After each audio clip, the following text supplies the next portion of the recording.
Hello everyone, I have some really exciting news everybody. I just wanted to get this video out pretty quickly because I've been given a really exciting playtest opportunity via Jackbox. So you may have all heard of the Trivia Murder Party 3 alpha playtest signups, right? Where people can sign up, sign an NDA, and play alpha versions of Trivia Murder Party 3 to test out all the matchmaking kinks and everything. And that's really cool. Unfortunately, I haven't been able to get into that because I'm not a US resident and that's a requirement. However, Jackbox has been gracious enough to reach out to me about another playtest, which I think is really interesting for the future of Jackbox as a whole. They're going over the Jackbox Party Starter, and I'll just head over to the news page.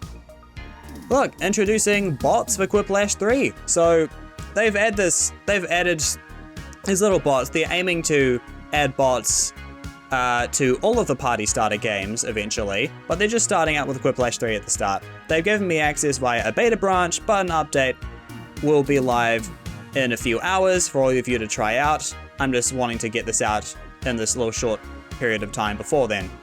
And this news post pretty much explains everything about the bots and like how they work and everything and kind of what to expect from them. But here's the thing, I'll just go over and switch to Quiplash 3, and how about we just do a little walk and talk sort of thing, so we can play the game, see the bots in action, and I can just explain everything you need to know from there. Okay, so we're in Quiplash 3 now, so I'll be able to show you all the fun stuff with the bots really soon. But first, I'm going to answer a really big question that a lot of you have had on your minds. Have they fixed the featured content tab UI? The answer is a resounding no. The centering on the code is a little off still, and the Jackbox Games still overflows.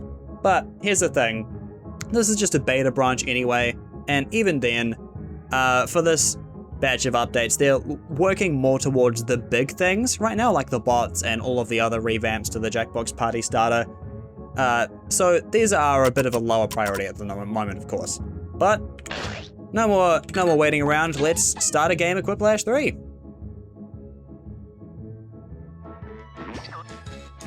Now, you'll notice first starting off, there's these two new buttons in the Quiplash 3 lobby.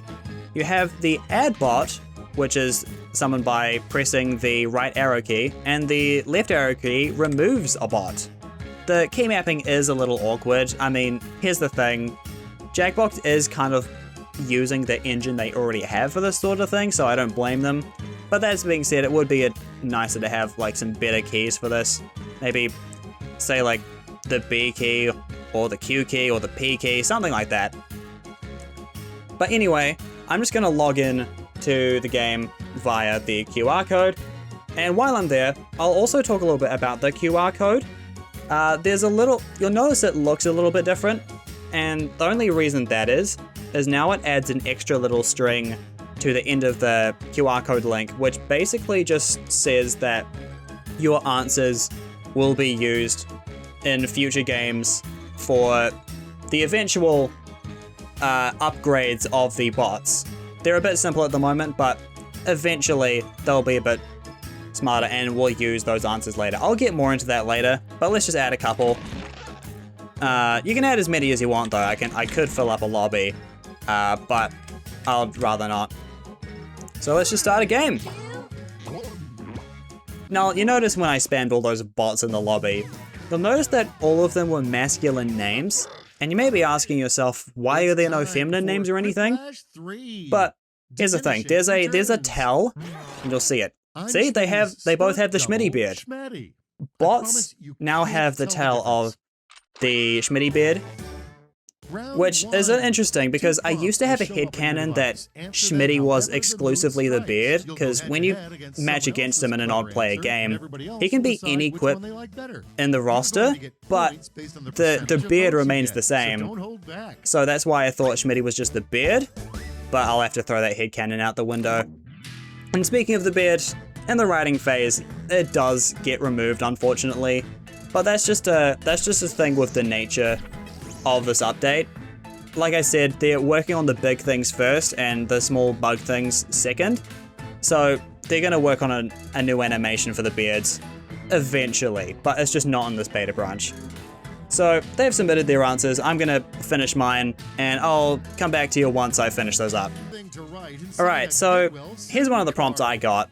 But you'll notice that for the one on the right, you'll notice that's a safety quip. That's what the bots currently submit in their uninformed state. Like, while they receive answers, what they'll do in the meantime before they have all the content they need, they'll just use safety quips in the time they have. Right, so these are both safety quips, of course. What they'll do over time is that bots will collect player answers to inform how they'll submit responses in the future. Now, I know what you're thinking. Am I feeding a large language model like ChatGPT? No, you're not. That's not how these AIs work. Here's the thing. I know how you all talked about that one Trivia Murder Party 3 teaser image. You guys are not slick. Jackbox is very clearly anti-AI, but it's not anti, mechanical behavior, which is exactly what this is. I'll get into how it works later, but let's just see the scores. And how'd we do? Ah, dude. Man, I really need to up my humor, eh? These bots definitely have the competitive advantage right now. Alright, so it's round 2. So I've doubled the points. Right, double points, that's awesome. As you saw, the bots currently use like a stand-in AI, not generative AI, mechanical behavior, where they just use safety quips to inform their answers, and they vote kind of randomly right now. But as bots collect player answers, what they'll eventually do is they'll take a look at the ones that received the most votes in recent games, and what they'll do is they'll put them through a trialing period.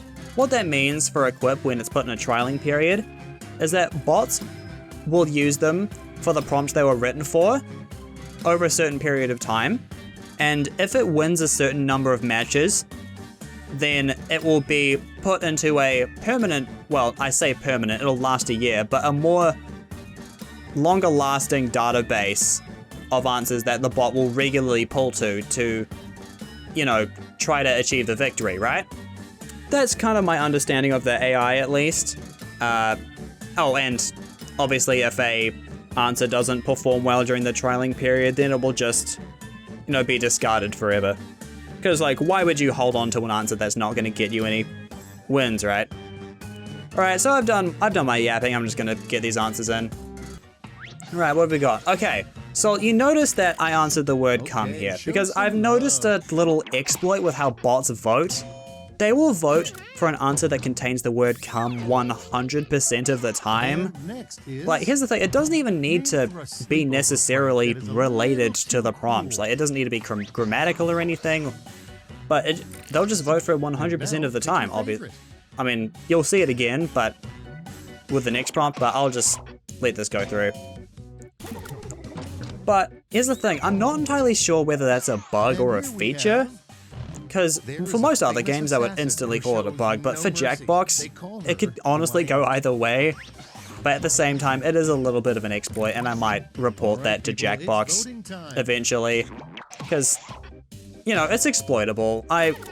Everybody knows that come is the funniest word, but still, it creates an unfair competitive advantage,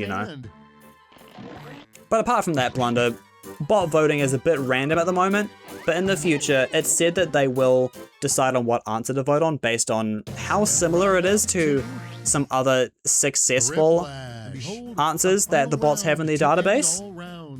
But yeah. Alright, we're on to Quiplash. Sorry, I was too busy talking, I almost missed it. Alright, and you'll see in a moment, yeah, we have an odd number of players, so look at that! Schmitty is still in play. So we still get to play with Schmitty in odd player games. And one other thing to note is that Schmitty's AI will not change. with the bots. The bots will get smarter over the time, but Schmitty will still just use those standard safety quips, which is ironically pretty similar to how the bots work currently. So like currently Schmitty still has a fighting chance, but you know, it's like a little footnote. Okay, so I'll just get back to answering this prompt and I'll continue talking once I'm done. Alright, so this isn't my prompt, this is blank versus Schmitty, I think? I'm not actually yeah. You like best. I'm not sure. But anyway, I'll just vote for one. I like this one. Oh, this is the Schmitty prompt. Okay. Sorry, Schmitty. You're fighting against the future, I know. 3 words that are only funny to you guys, apparently. Oh crap, I read that as guys. Just like straight up, I made a performative male joke, you know the thing, right? Pick your favorite quip. But they still liked it though. I guess the performative male thing is still a funny meta to use in Quiplash. You rocked it, but did you rock the scoreboard? But yeah, let's see the final scores. Whew, okay, that was a clean sweep. Honestly, I was surprised that the bots have proven to be very funny before, but you know, I'm really happy to take the win from the bots now, because that means I can say that I won against bots. Like, and in the future that'll mean something because they'll get smarter, they'll get funnier, and they'll have the advantage of the meta, right? But anyways, that was a really fun game of Quiplash 3 with bots, and I'd say they're a pretty neat addition. I'll just pause the music here. So obviously, as they said in that news post I showed earlier, they're working on bots for all the other games in the Party Starter as well. It's just that they're only working on Quiplash right now because it's just the simpler game to do bots for. There's only like 2 things it needs to do, which is just to write and to vote. But for Trivia Murder Party 2, for example, I was about to say 3. Here's the thing, like for bots in TMP2, they'll have to be trained to use a rotary phone, draw tattoos, they'll have to learn how to write, and you'll need to nerf them in the maths mini-game, so, like, there's kind of a lot that they have to do to make that work, but I'm excited for it anyway. I'm really enjoying what this means for Jackbox, in terms of just how they're going to use bots in the future. For starters, like, we can play Quiplash single player now. I don't need to necessarily wrangle up a group of buddies or something just to get my fix of my favorite comedy battle game. I can just, pop it up with some bots and be on my way. And I think that's great. But that's not the only draw to single player. It's not only good for that sort of casual play, but now we have a legitimate training ground to build up our Quiplashing skills privately for competitive tournament Quiplash 3 play. Like, here's the thing, right? We now have bots that allow us to, like, see what's currently funny by the bots, be able to challenge our Quiplashing skills, and everything. It's just a much more convenient way to grow that sort of competitive aspect, right? I was like, here's the thing, right? What's the first thing you think of when you hear the phrase, best Quiplash players? That's right, you think of the speedrunning community. Because right now, well, before the bots, we didn't have the tools necessary to train our ability to get Quiplashes super well. Because speedrunning was just an easier competitive aspect to train for. Because in the past, you'd have to get up a whole group of friends just to, like, be able to begin to train your objective comedic skill, to train for that sort of competitive Quiplash 3 skill. And the thing is, when you're in that team, you're not training as a team, you're training against each other, which is not exactly good for when you're trying to actually get into ranked Quiplash tournaments and stuff, right? But now that we have this private way to get our skills up, now we have the means necessary to play Quiplash the way it was meant to be. Ranked. Either way, I'm still really excited to see how these bots will affect every other game in the Party Starter. I'm really happy with how they were handled in Quiplash 3, and I'm just so glad that Jackbox is going in this direction. I'm really excited to see how they'll work in all the other games in the Party Starter, and I'm just excited for the Jackbox Party Starter revamp in general. Like, they've already done a whole lot, and I'll probably do another video covering all the other stuff I missed here, but I'm really happy that the Jackbox Party Starter is going in this direction, and I'll cover some of the other things I've done so far in my next video. But for now, thank you so much for watching, everybody. It's been a blast to make this video. Thank you, Jackbox, for giving me this early access. Oh, and one more thing. None of this was real. Check the upload date. April Fools.